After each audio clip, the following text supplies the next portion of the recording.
Bercakap tentang pengakap, aku sudah terlibat dengan pengakap dari aku tingkatan 1 lagi. Sebab masa sekolah rendah aku kurang lah untuk join activity ataupun unit beruniform. Jadi bila aku melangkah ke tingkatan 1, aku mula menjinakkan diri dengan badan beruniform, dan badan beruniform yang aku pilih adalah pengakap. Pengalaman aku apabila join pengakap, yang pertama aku boleh cakap aku mula belajar untuk berinteraksi dengan orang. Sebab aku dulu masa sekolah rendah aku kurang berinteraksi sebenarnya. Okay? Jadi apabila aku join unit beruniform, aku mula untuk bergaul dengan ramai orang lah di dalam pengakap itu sendiri. Dan aku juga banyak terlibat dengan perkemahan, dan juga pengakap ni sebenarnya banyak mengajar tentang survival lah sebenarnya. Yang mana dalam pengakap kita sendiri tahu kita ada belajar kemahiran berkemah ataupun hidup di dalam hutan, dan juga beberapa lagi ikatan contohnya, dan juga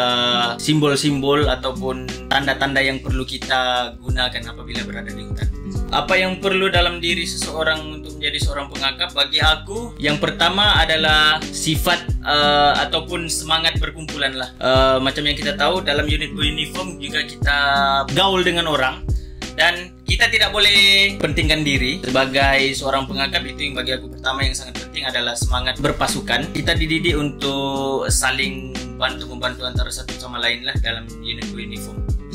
Selain daripada berkemah, aku ada terlibat dengan kawat kaki juga sebenarnya. Kawat kaki. Pengalaman buruk mungkin aku boleh cakap dalam kawat kaki itulah. Aku sebenarnya lambat untuk menguasai kawat kaki, dan awal-awal tu aku berkawat macam robot.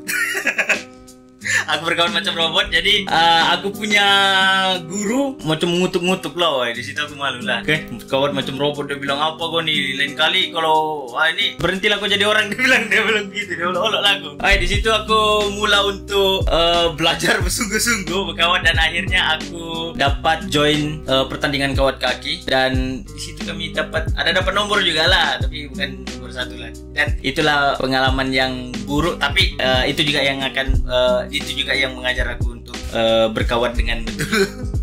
Untuk menjadi seorang pengakap, kita kena, orang bilang, cepat belajar lah. Sebab dalam pengakap kita banyak diajar kemahiran-kemahiran. Sebab dalam pengakap ni dia ada level-level untuk upgrade lah, orang bilang upgrade. Dari kau pengakap kanak-kanak pergi pengakap remaja, dan akhirnya aku sekarang aku berada di level pengakap pelana sebenarnya.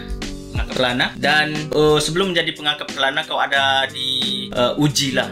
Ujian dinamakan ujian vigil, ujian vigil ya.